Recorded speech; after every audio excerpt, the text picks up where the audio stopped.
All right, so let's talk about research for a minute. And there's so many things to discuss about research. So, what I'm going to discuss today is how does research influence our daily thinking in life? And really, the point of this video is that you'll be able to come up with a research idea. And even if you're not able to come up with a research idea, at the very least, you're able to achieve critical thinking and being able to analyze everything that you see and hear to different parts and what do they really mean. So if we start with an example, for example, if we have Muhammad and Ahmed, they're always arguing. They're always arguing about the best shawarmas in Saudi. Ahmed is saying Mama Noura, and Muhammad could say Bet shawarma. And eventually, Ahmed would tell Muhammad to do his own research. Now, the thing is, a person, when he hears that phrase, do your own research, he takes it as disrespectful or he takes it as demeaning. But we could look at it from another perspective. We could look at it as a challenge. And again, that's my goal or the point of this video is that to challenge everybody to do their own research for whatever thing. It could be stupid, it could be something stupid, it could be something simple, it could be hard, it could be anything. No one should judge you for what you have questions for. So that's the key plan to do your own research because research has an effect on our lives by influencing our daily thinking approach in life towards someone or towards something like shawarmas. So again, the problem with a lot of research is the power of misinformation, especially in the digital age, like the internet and so forth. So a lot of people, especially people on Twitter and so forth, they tend to spew a lot of information, and often people think it's the person who's receiving the misinformation is affected, but actually the one who's sending this misinformation is affected as well. It's just unfortunately, usually people that spew or spread misinformation, they're the ones that get affected by it in a good way. Because there is you could say, a nefarious intent or a malicious intent behind misinformation. And it has such a powerful effect, this misinformation, on our lives. And the way to protect ourselves from such a scenario is critical thinking. You know, being able to think for yourself, and the ability to think for yourself, the ability to ask why, what, and how. This lies the foundation for research. All right, so we want to protect ourselves from misinformation, and especially the ones we care about, because this misinformation can especially affect our life, which can be summarized in the form of a table from the physiologist, Maslow, the physiologist or the psychologist Maslow, where he summarized our daily life into three needs. So you got basic needs, psychological needs, and then you have self-fulfillment needs. So misinformation can affect you, your friends, your family, and strangers in society, and overall, your surrounding environment. So we can create the shield of critical thinking through research in order to protect our pyramid. So it is a war overall. This proxy war, this hidden war, has been going on for some time. I mean, believe it or not, people at the time, especially in the 20th century, they used to believe that a snake oil tonic can cure anything in life. And usually these scam artists, they would convince people of believing that. Also at the time, a lot of companies, they would actually trick society, especially in America. They would trick American society that cigarettes, yes, cigarettes, could prevent cancer or it could protect you from infections and cancer and so forth. In fact, they would actually publish a lot of advertisements or surveys where they show a doctor smoking a specific brand of cigarette. Even some doctors believed it because, to give you an example, people, when they had a case of tuberculosis back in America, when there's an outbreak of tuberculosis before the invention of antibiotics, doctors, whenever they diagnose a case of TB, they would smoke a form of tobacco, which they believed was some sort of chemotherapy to kill the infection and whatnot. So believe me, this has been going on for some time, and it's still going on to this day. I mean, especially in America, where people are so hesitant about vaccines, how they can cause autism, and they got, a lot of, I don't know, like micro DNA material. And maybe in the Middle East and developing countries, we have a trouble of antibiotics instead of vaccines, where we believe that antibiotics are to be taken for anything. If you have a sore throat, you have a problem in your stomach, take antibiotics. So we have a prevalence of antibiotic abuse.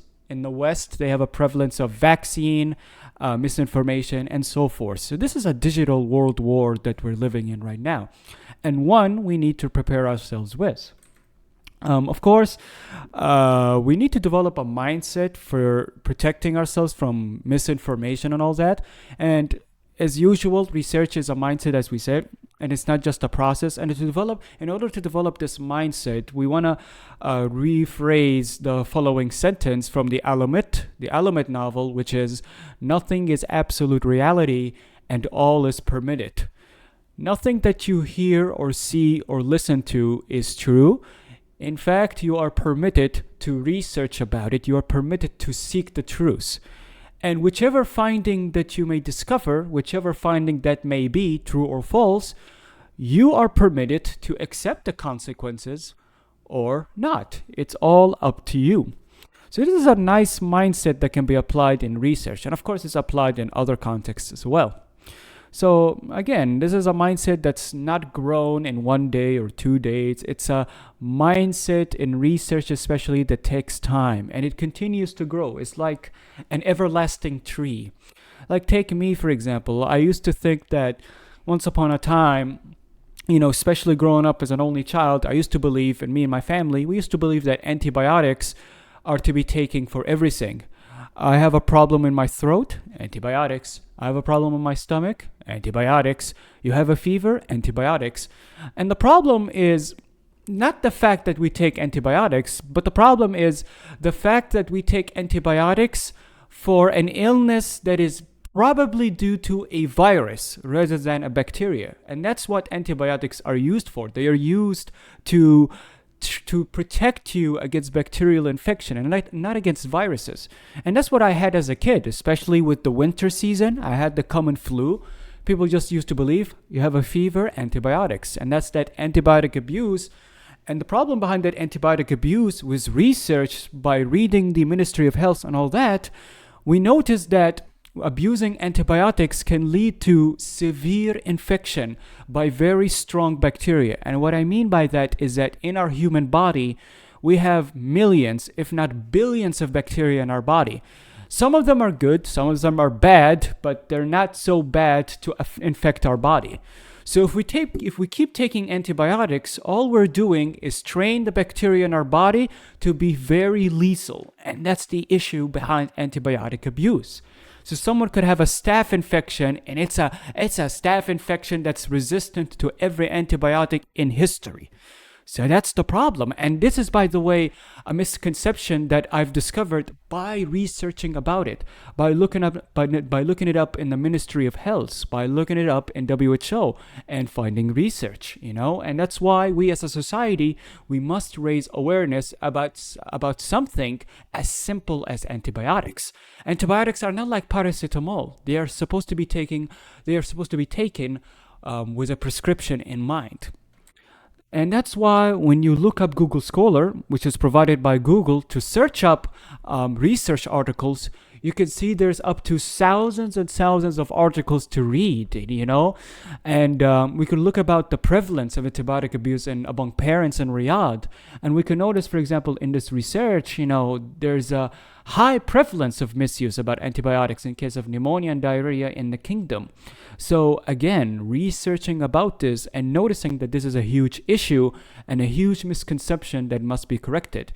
And the Ministry of Health knows that as well, but it's up to us as a society to be aware of it as well and accept it and raise awareness around surrounding others. Again, the same thing, with people in my family, especially when you have a father or a grandfather or anybody in your family that snores a lot. We as people, we've grown accustomed to snoring as like a normal reflex, especially through cartoons and whatnot. But snoring tends to be a serious thing. It tends to be a serious thing, especially because people who snores a lot, they tend to wake up from sleep a lot more tired than usual. People that snore a lot may have a sudden apnea episode.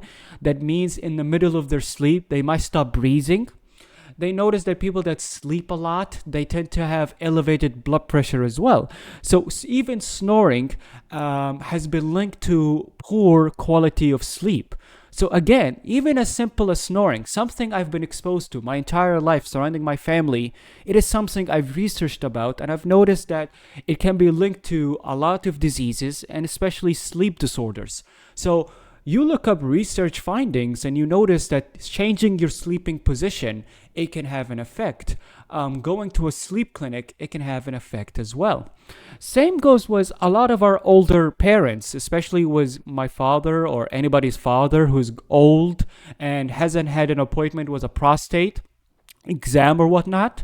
That's also important as well, to have counseling about prostate cancer. And not just prostate cancer, any type of cancer, colon cancer, ovarian cancer, breast cancer, all types of cancer that can, be done in a counseling session with a doctor. Because especially we as a society, we might know one cancer more than the other, when ideally we should know all types of cancer for all types of ages as well. And especially with prostate cancer, I used to believe that prostate is something that's, it's a relatively normal thing and you could do it at any time that you want. So that's another issue as well. And again, another issue, especially us as a society, we used to believe that, or a lot of our friends, they used to believe that if you go to the gym, you eat a nice diet, and you just go to the gym and eat a nice diet, you look like the guy in the picture. But the thing is, they look amazing, but they didn't look as muscular as the guy in the picture. And they tend to be depressed and anxious, and they resort to steroid abuse possibly and whatnot. And some people, not all, some people may exhibit signs and symptoms of muscle dysmorphia, or let's say a lack of body positivity or lack of self-esteem about their body. And the reason this all occurs is because commonly in the fitness industry, we have a lot of influencers that trick our impressionable audience, the teenagers, the people around my age in their early 20s. They tend to trick that type of audience that if you eat a good enough diet and go to the gym, you're good to go. But they forget, or let's say they intentionally forget to mention the fact that they might use supplements to achieve their physique, or they might purposely neglect the fact that they use extra stuff to help their physique. Using steroids, it's a normal thing. It's fine. If you use steroids, it's fine. If you use creatinine, it's fine. If you use any form of supplements, it's fine. The issue is not in that. The issue is that you're tricking your audience that your result will be the same as anybody else if you just go to the gym and have a good diet. So this is a very common issue in the fitness industry, and one that requires extensive research, and it's very common in our society as well, or any other society throughout the world. So this is why we must embrace the mindset, we want to embrace the research mindset. We want to protect the pyramid, and really it's fine if you want to research about the use of electronic cigarettes and their safety. Why not? You want to research about the best, the best shawarma. Why not? You want to research about the impact of artificial intelligence in our society. Why not? Why not? Why not? It's up to you. You can do it whenever you want. And remember, research does not necessarily have to be about research articles. It can be in the form of YouTube, podcasts, articles, from news journals and whatnot. But whenever you're researching other branches, you must make sure that they provide you with actual research or actual references to go back upon. And that is why I wanted to show you an example of what I'm talking about. So if we take, for example, this video right here about this physician. This is a physician known as Dr. Christie.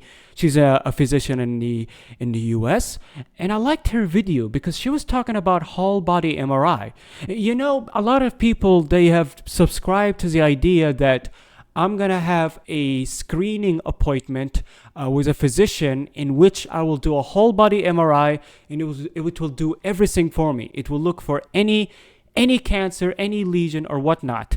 And there's also a lot of influencers like Kim Kardashian. They have sponsored, or they have advertised, or they have promoted the use or the screening method via full body MRI. So this Dr. Christie, she talked about in a video about this whole body MRI. In general. I did a And what I literature like review about her just to video check to is make that sure that I she wasn't off. provides information according to her expertise.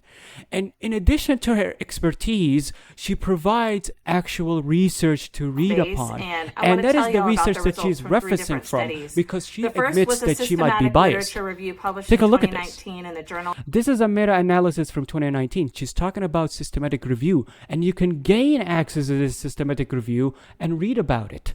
And here's another research as well about diagnostic imaging in oncology, about whole body MRI and its recommendation for use. So if we listen closely for like 10 seconds. Next up was a literature review in 2021 that focused on using MRIs to screen patients with a predisposition to cancer. But then they also did sort of a side evaluation too of studies that screened asymptomatic patients. And this is what we're talking about. This is why it's fine to watch a YouTube video. It's fine to read articles. It's fine to look up Google Scholar. But you always want to look up references to read upon so that you can make the decision on your own. So this is pretty much it for my video.